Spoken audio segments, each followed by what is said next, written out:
So this is a quick look at the LD Systems cheap IEM receiver, which is the 1000 G2. I had a look at the 100 G2 a few weeks ago and I didn't really like it because it was hissy. I sent it back. I'd really like to be able to do a side-by-side comparison of the two units. Unfortunately, I don't have enough spare cash floating around to keep something I didn't particularly like, so I've sent that one back and replaced it with this. So I'm kind of trying to remember, but my impression is that this is actually a smaller unit than the 100 G2. It's much more comparable to the Sennheiser, which I'm feeding it off. Again, I'm trying to rely on my memory, which, bearing in mind I'm almost 40, is not very good, but that's my impression. Hands-on, it's very similar. It's just slightly brickish unit with that quite nice tactile feel. Again, they didn't send a manual with it, which kind of annoys me because my attitude is if you want me to read a manual, then send it to me, or at least a link so I can find it online. There's nothing like that.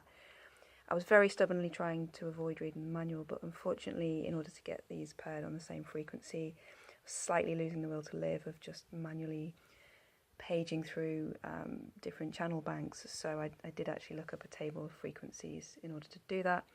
The other thing I had to look up was, I'm trying to do this with my left hand, which isn't very easy. So yeah, it's a simple menu system, not that dissimilar from a G2. You can page through with the set button, so you've got your channel banks. You've got EQ, which I've not used, and limiter, which I've also not used. There's this thing called FO, and I've got to be honest, FO is kind of what I think when you don't send me a manual, and I don't know what that means.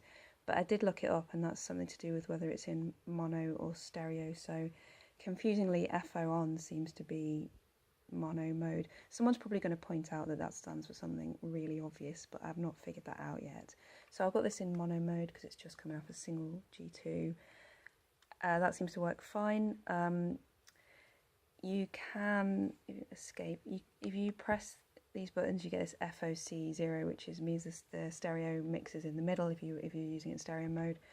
And what you can do is change the stereo balance. I imagine that'd be quite useful. For example, if you had talkback in one ear, you might want to change relative volume of talkback and program audio, for example.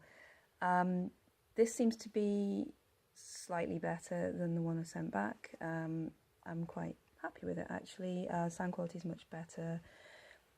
Yes, I'm annoyed by some things, like not getting a manual with it, but on the whole, it's pretty good. It sounds good. The other thing that really annoyed me about the previous model was when they came with the aerials very bent. I mean, this G2 has probably been used on production since about 1865, and you know, it's one of these old PMSE cast-offs that they kind of sell once they probably should be in the bin, and then people like me buy them and continue to eke some life out of them for a few years.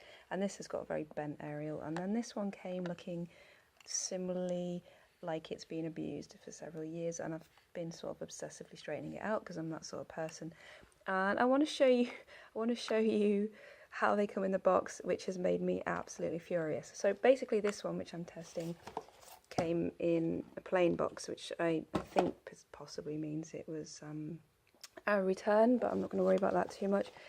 This is one of the actual LD Systems boxes. If we have a look at this, this made me absolutely furious because they've actually shipped it in a plastic bag with the aerial wrapped around just to ensure it's properly fucked up. Yet the box is clearly long enough for you to fit one of the packs in without fucking up the aerial. I mean, what sort of absolute maniac with complete contempt for keeping your aerials in the same plane to maximise reception would do that? I mean, that... Honestly, guys, what were you thinking? I don't have a lot else to say about this. I just seem to have descended into a rant, but for anyone who is interested, my recommendation would be, if you're going to go the LD Systems G2 compatible route, it's worth spending a bit more money for the 1000 model and not bothering with the 100 model, because in my experience, the two that I tried were very hissy. I could have said that in 30 seconds and not gone into a rant, but there you go.